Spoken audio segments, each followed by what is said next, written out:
Ibtu Rudiana sempat membantah bahwa dirinya mengenal Aep dan Dede yang memberikan informasi soal para pelaku di kasus Vina Cirebon. Namun, ex-Wakapolri Komjen Pol Purnogrotseno menduga mereka sudah saling mengenal. Bahkan Aep dijadikan cepu oleh Ibtu Rudiana. Aep ini kelihatannya dekat sama Rudiana. Nah, si Dede kawan Aep ini diajak, oke lah. Jadi mungkin ditanya-tanya siapa nih kira-kira yang suka nongkrong, untuk ditangkap, ujar Ogrotseno seperti dikutip dari YouTube @bambang_wijoyanto yang tayang pada Rabu, tanggal 7 Agustus tahun 2024. Ugro menilai Aep dan Ibtu Rudiana sudah saling mengenal. Sudah hal yang biasa ketika polisi yang dinas di bagian narkotika menjadikan warga sipil sebagai cepu. Biasa kalau orang dinas di narkotik tuh punya cepu, punya jaringan tuh biasa, tambahnya. Ogrotseno melanjutkan Aep hanyalah seorang tukang cuci mobil. Bukan tidak mungkin dia bersedia menjadi cepu alias informan karena membutuhkan uang. Mereka, Aep dan Dede, kan tukang cuci mobil. Duitnya dari mana kalau enggak pernah, mohon maaf, jadi cepu atau informan, ucapnya. Ogrotseno menyarankan agar pengakuan Dede ini segera diproses oleh Mabes Polri atas laporan keterangan palsu. Mabes Polri diminta segera memidanakan Dede untuk dijadikan novum baru. Sebaiknya Mabes Polri segera mengambil Dede, diproses dia memberikan keterangan palsu, pidanakan dulu. Karena dia katanya siap menggantikan posisi ketujuh terpidana yang di dalam bui. Ini yang jadi novum baru, pungkasnya. Ibtu Rudiana, ayah Muhammad Rizky Rudiana alias Eki mengungkapkan hubungan Dede Riswanto dengan Aep. Seperti diketahui Dede dan Aep saksi kunci kasus Vina Cirebon, yang menewaskan Eki kekasih Vina pada tahun 2016. Ayah Muhammad Rizky Rudiana alias Eki, Ibtu Rudiana akhirnya bicara mengenai hubungan dengan Dede dan Aep. Dede bikin pengakuan mengejutkan bahwa dirinya diperintahkan Ibtu Rudiana dan teman kerjanya di tempat cuci steam, Aep. Setelah diarahkan oleh Rudiana dan Aep, Dede kemudian menjalani berita acara pemeriksaan, BAP, yang dilakukan penyidik Polresta Cirebon. Kini Ibtu Rudiana berbicara mengenai tuduhan tersebut. Saya tidak kenal Aep Dede, kata Ibtu Rudiana, dikutip Warta Kota dari tayangan official iNews, Senin, tanggal 29 Juli tahun 2024. Ibtu Rudiana mengaku hanya bertemu keduanya 8 tahun silam saat peristiwa itu terjadi. Rudiana menyerahkan sepenuhnya kepada penyidik mengenai tudingan Dede yang mengarah kepada dirinya. Tak hanya itu, Rudiana juga membantah telah melakukan penganiayaan terhadap para terpidana setelah ditangkap di depan SMPN 11 Cirebon. Saya katakan satu saja, tidak benar apa dan bagaimana penyidik lebih tahu yang benar, imbuhnya. Rudiana mengakui terganggu dengan pemberitaan yang menyudutkan dirinya saat ini. Apalagi, kata Rudiana, dirinya telah berduka kehilangan Eki pada 8 tahun silam. Sekian lama dibesarkan meninggal dengan tragis, berita-berita menyudutkan kami lebih sakit buat kami, katanya. Menurut Rudiana, kabar yang paling mengganggu dirinya yakni isu dirinya merupakan bagian pembuat skenario dalam kasus Vina Cirebon sehingga para kuli bangunan dijebloskan dalam penjara. Munculnya bukti percakapan SMS almarhum Vina terkait Vina Cirebon menambah sedikit titik terang terkait kasus 2016 silam di Cirebon. Pakar telematika Roy Suryo mengatakan bahwa soal bukti digital ini jika ada rekayasa tetap akan bisa ketahuan. Sehingga seharusnya kasus ini sejak awal semestinya mengedepankan scientific crime investigation yang baik. Kalau dengan scientific crime investigation, semua bukti-bukti itu muncul, udah gak ada yang bisa didebat lagi. Katanya dikutip dari YouTube Cumi-Cumi, Sabtu, 10 Agustus 2024. Bukti kalau itu rekayasa akan bisa ketahuan kok, kata Roy Suryo.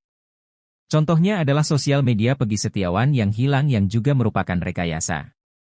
Sebab dari ada menjadi tidak ada pun, menurut Roy, termasuk rekayasa. Roy mengaku bahwa dirinya memang tidak banyak terlibat dalam kasus ini. Sebab kasus ini terlalu berliku dan panjang. Pengungkapannya terlalu panjang, pengungkapannya terlalu berliku, lebaylah kalau menurut saya, kata Roy. Harusnya, kata dia, sejak awal dibuka bukti digital atau digital evidence. Salah satunya adalah bukti chat SMS Vina. Ditambah ada satu lagi bukti digital yang belum diungkap, yaitu CCTV. Kalau itu memang benar ada yang terjadi, maka ini bisa kemudian membuyarkan semua cerita yang sudah ada sebelumnya, kata Roy. Sebab, kata Roy, dalam kasus Vina ini repot kalau hanya mengandalkan kesaksian. Karena dalam kesaksian seseorang bisa berubah-ubah. Apalagi ada sumpah pocong yang membuat Roy tertawa. Karena kesaksian seseorang itu bisa menyatakan A, orang lain menyatakan B, mengatakan C, katanya. Bahkan sekarang hari-hari ini ada yang berani sumpah pocong dan lain sebagainya, kata Roy tertawa. Kata dia, itu akan menjadi repot karena hal yang tidak real digabung. Tetapi jika bukti digital tak akan bisa berbohong. Tapi kalau digital evidence tidak bisa bohong, digital evidence itu pasti, ungkap Roy Suryo. Siapkan amunisi untuk serang balik Ibtu Rudiana, para terpidana kasus Vina Cirebon yang masih mendekam di penjara diam-diam melakukan perlawanan. Kuasa hukum terpidana kasus Vina Cirebon melaporkan Ibtu Rudiana atas dugaan penyiksaan yang dilakukan saat penangkapan 8 tahun lalu. Laporan itu pun sudah diterima oleh Bareskrim Mabes Polri dan kini sudah masuk tahap penyidikan. Rupanya dari 7 terpidana itu, hanya 1 terpidana atas nama Hadi Saputra yang melaporkan tindak penyiksaan tersebut. Dalam laporannya, hanya Hadi Saputra saja yang menceritakan dugaan penyiksaan yang dilakukan oleh Rudiana dan rekannya. Rupanya hal itu jadi strategi tim kuasa hukum untuk menjerat Ibtu Rudiana. Jutek mengatakan, gelar perkara laporan terhadap Rudiana ini sudah dilakukan minggu lalu. Saat ini sudah dilakukan tahap penyelidikan oleh Mabes Polri. Laporan ini berbeda dengan laporan para terpidana terhadap Dede dan Aep. Di mana laporan terhadap Dede dan Aep sudah dilakukan pemeriksaan terhadap para terpidana di lapas. Demi menjerat Ibtu Rudiana, kuasa hukum terpidana pun rupanya mengeluarkan taktik jitu. Pihaknya terlebih dulu mengeluarkan pernyataan tertulis dari Hadi Saputra. Di mana dalam laporan itu, baru Hadi Saputra yang melaporkan Ibtu Rudiana. Nantinya jika dibutuhkan untuk penyelidikan, barulah kuasa hukum akan memunculkan semua terpidana. Sebab dalam kasus dugaan penyiksaan ini, hanya mereka yang mengalami dan menjadi saksi satu sama lain. Dari strategi tersebut, nantinya ayah almarhum Eki, Rudiana bakal semakin terpojok. Sementara Mabes Polri hingga saat ini masih merahasiakan pemeriksaan terhadap Ibtu Rudiana. Kabag Penum Polri, Kombes Ardi mengatakan, hingga saat ini Mabes Polri masih terus melakukan pendalaman. Namun ia tidak membantah bahwa Mabes Polri sudah melakukan pemeriksaan. Saat ditanya terkait pemeriksaan Ibtu Rudiana, Kombes Ardi lagi-lagi meminta publik untuk bersabar. Sumpah pocong yang dilakukan Saka Tatal terkait kasus Vina Cirebon dinilai menjadi pukulan keras untuk Mabes Polri. Hal ini dikatakan praktisi hukum, Tony RM. Tony mengatakan bahwa karena lambatnya pengungkapan kasus, Saka Tatal pun membuat cara sendiri. Meski sumpah pocong ini tidak ada kaitannya secara langsung dengan perkara, tapi ini menjadi peringatan bagi polisi. Tony RM, yang juga merupakan salah satu kuasa hukum Pegi Setiawan menyebut, sumpah pocong yang dilakukan oleh Saka Tatal sebagai sinyal keras bagi Mabes Polri untuk segera menuntaskan kasus tersebut. Sumpah pocong yang dilakukan oleh Saka Tatal di hadapan ribuan orang kemarin, menurut saya, adalah pukulan telak bagi Mabes Polri, ujar Tony RM melalui keterangan resminya yang diterima Tribun, Sabtu, 10 Agustus 2024. Ia menjelaskan, meskipun Mabes Polri telah membentuk tim khusus untuk mengusut kembali kasus Vina dan Eki, hingga kini belum ada hasil konkret yang dipublikasikan. Mabes Polri telah membentuk tim khusus untuk menyelidiki kasus Vina dan Eki dari awal, demi menemukan titik terang dan kepastian apa yang sebenarnya terjadi pada 2016. Namun, hingga saat ini, hasil penyelidikan tersebut belum diumumkan, ucapnya. Tony menilai, lambannya penanganan oleh Mabes Polri memaksa Saka Tatal, yang sebelumnya dinyatakan bersalah, untuk mencari keadilan dengan cara lain, yaitu melalui sumpah pocong. Saya melihat, karena Mabes Polri lambat dalam menangani kasus ini, Saka Tatal akhirnya memilih jalannya sendiri untuk mencari keadilan dengan sumpah pocong, jelas dia. Namun, Tony menegaskan bahwa sumpah pocong tersebut tidak akan mempengaruhi proses hukum. Termasuk peninjauan kembali, PK, yang diajukan oleh Saka Tatal. Perlu diketahui, sumpah pocong tidak akan mempengaruhi proses hukum, baik itu terkait PK yang diajukan Saka Tatal, maupun proses hukum lain, termasuk jika ada pihak lain seperti Rudiana yang juga ingin melakukan sumpah pocong, katanya. Katanya buat si Rudiana, tadi awalnya nantang, kenapa nggak hadir? Alasannya apa lagi? Jadi kalau Rudiana nggak hadir, ya sebenarnya nggak apa-apa. Bagi Saka nggak jadi masalah. Ini kan Saka juga ingin membuktikan kebenaran seperti apa. Ini luar biasa. Pengacara Anda menangis di belakangan Anda, sebelah kiri Anda. Adikmu, kakakmu juga menangis di sini, abangmu juga. Ini Dan juga harapan Saka tuh kepengen orang-orang yang tidak bersalah, yang 7 terpidana ikut bebas seperti Saka saat ini sudah berada di luar. Saka cerita kepada saya tadi sebelum ke sini. Saka yakin bahwa mereka juga siap disumpah pocong untuk membuktikan kepada publik, setidaknya pada keyakinan mereka sendiri dan publik, bahwa mereka tidak seperti yang dituduhkan. Pasti siap. Yakin mereka siap. Pasti siap.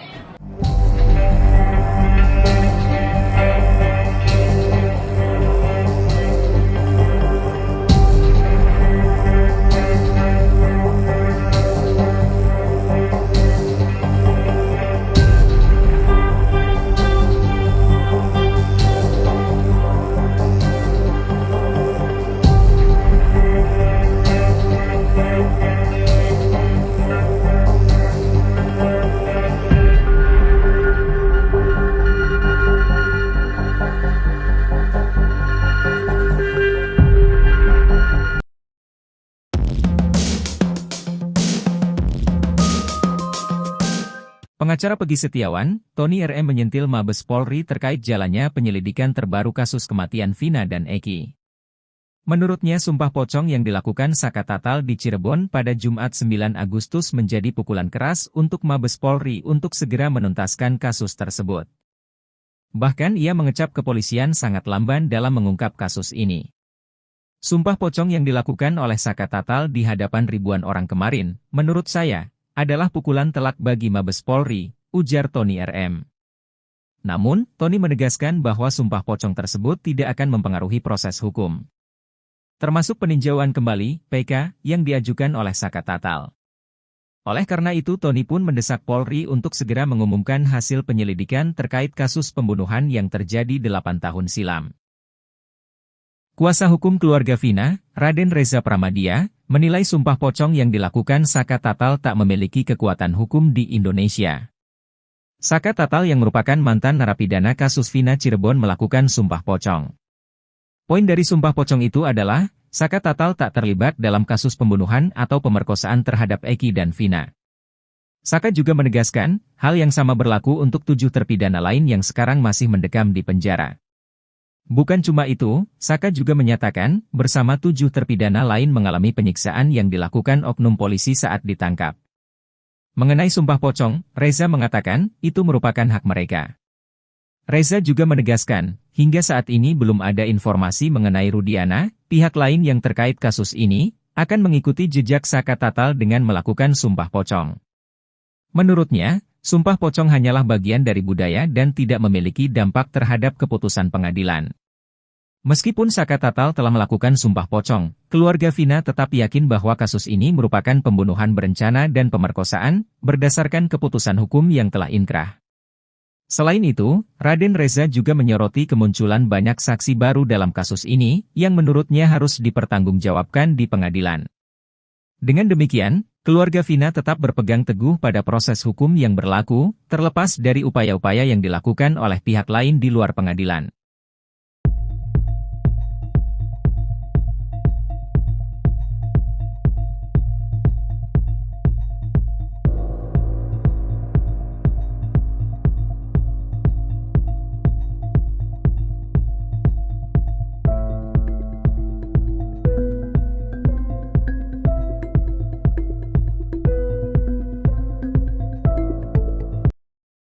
Tak lagi bela Ibtu Rudiana, penasihat ahli Kapolri Irjen Purnawirawan Arianto Sutadi berharap peninjauan kembali PK Saka Tatal diterima oleh Mahkamah Agung. Padahal Arianto Sutadi sejak awal mempercayai kalau para terpidana merupakan pelaku pembunuhan terhadap Vina dan Eki. Ia bahkan rela membela Ibtu Rudiana mati-matian meski tidak mendapat masukan informasi dari manapun. Arianto Sutadi juga jadi orang yang menyuruh Rudiana untuk melakukan sumpah pocong di depan media. Kepada Arianto, Rudiana mengaku hanya memeriksa para terpidana selama 15 menit setelah diamankan. Namun berdasarkan hasil temuan Propam, kata Arianto, Rudiana memeriksa para terpidana itu selama 20 menit. Arianto Sutadi pun kini mengaku tidak lagi membela Ibtu Rudiana. Ia pun kini berharap PK Saka Tatal dan para terpidana lainnya akan diterima oleh MA. Awalnya Arianto meyakini para terpidana sebagai pelaku berdasarkan kesaksian di persidangan. Dalam persidangan 8 tahun lalu, menurut dia, para terpidana tetap mengaku melakukan pembunuhan tersebut. Kini, Arianto berharap Mahkamah Agung akan mengabulkan PK dari Saka Tatal. Tak hanya itu, Arianto juga memberi bocoran kalau saat ini Ibtu Rudiana masih diperiksa secara intensif oleh tim Sus di Mabes Polri. Menanggapi hal itu, Susno Duaji tetap yakin kalau peristiwa pembunuhan itu tidak ada. Apalagi ada bukti baru soal isi chat terpidana yang dihadirkan di persidangan ternyata tidak mengarah pada perencanaan pembunuhan. Susno Duaji juga mengatakan kalau Rudiana saat ini sudah diperiksa dan kebenaran kasus Vina Cirebon tak lama lagi akan segera terungkap.